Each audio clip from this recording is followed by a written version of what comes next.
It's February in NC, and it's usually not that warm yet, but it has been warm lately quite a bit, and I've been doing some riding quite a bit on the bike, so it's doing an oil change, and I think I'm going to go ahead and do it. I've got my oil right here.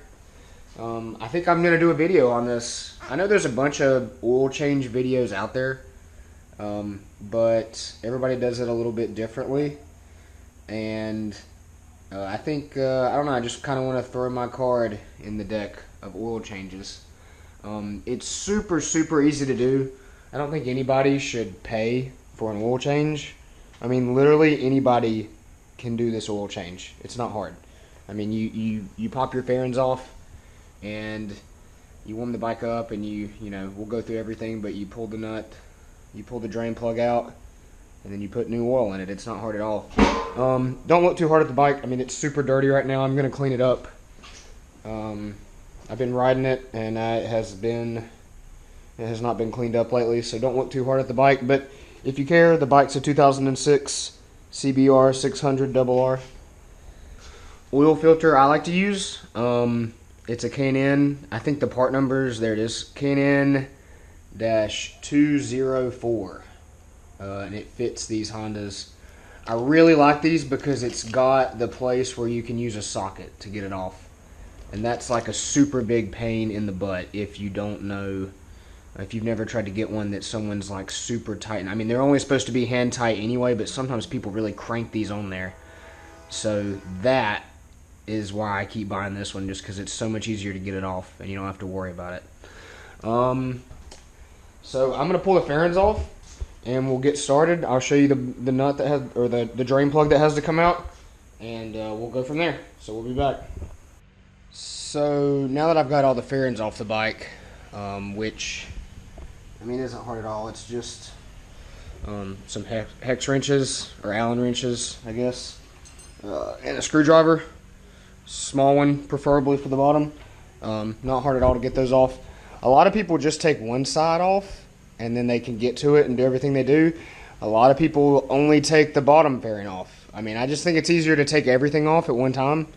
You can see everything, get to everything. I mean, you can check your coolant if you want to while you're under here. I think it's just easier to get to everything if you just take all the fairings off at one time, and it's not like it's that hard to take all the fairings off. So now that those are off, we can get down here. I hope you can see all this. This is the filter we're going to be changing out. You can see it's the same filter that I've got already, with that place for that socket on the front, so that I can get to that. And then this is the actual drain plug that's going to come out. So that comes out. Before I pull that, I'm going to crank the bike up and let it warm up. That way it's nice and warm, and it cuts down on the viscosity of the oil. That way it drains out, thins it out, and it drains out really good like that. So I'm going to warm it up, and then once you let it warm up for a while, you're going to pull this plug, let it drain. I'll try to video pulling the plug.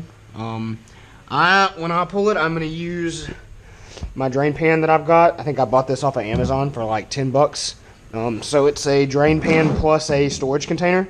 I used it last time I did my oil change. And it works really good. So, if you need a drain pan slash 16 quart capacity oil container, this works really good.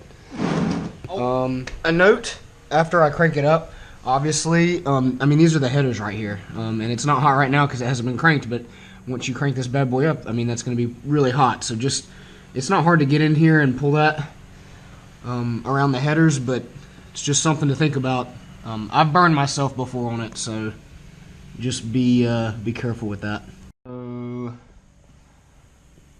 I cranked the bike up.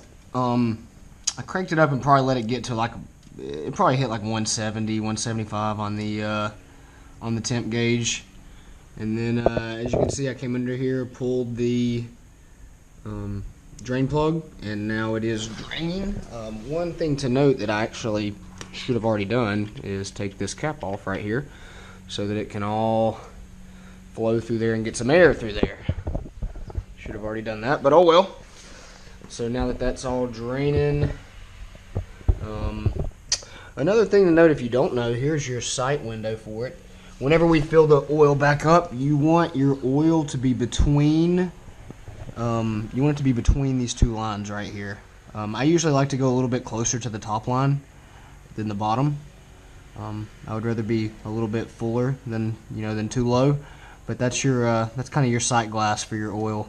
And it's also a good place to look at it to see kind of how dirty it is. Like if it's really, really, if you go look at a bike and it's got really, really black, dark looking oil, I mean, it gets dark pretty quick after you start using it, but that's one way to tell if it's just had an oil change. If somebody claims that they just did an oil change on a bike, a lot of times it'll be nice and clear, the oil, so it shouldn't really be too dirty if that's the case. But now we're going to let this drain. You just kind of chill. I would wait for a while, probably, I don't know, I would give it at least 5 or 10 minutes to drain probably, just to make sure you get everything out that you can. And then here in a second we'll pull the oil filter. So the oil has drained pretty much as it's going to drain. I mean, it's still dripping a little bit, but it's pretty much done. I mean, I let it sit here for probably about 10 minutes. Now I'm in the process of removing the oil filter. They're not that tight. They're supposed to just be hand tight, but sometimes people like to really wrench them on there, and that's when I really like this. As you can see here, this little socket tool that just fits right on it, and you can turn it and do whatever you need to with it. So I'm going to take that off now, and then I'm going to get to the process of putting oil back in. So oil filter is out. One thing I did remember about the oil filter is it's kind of hard. It's kind of hard to get it out of here. I don't really know which way it's designed to come out.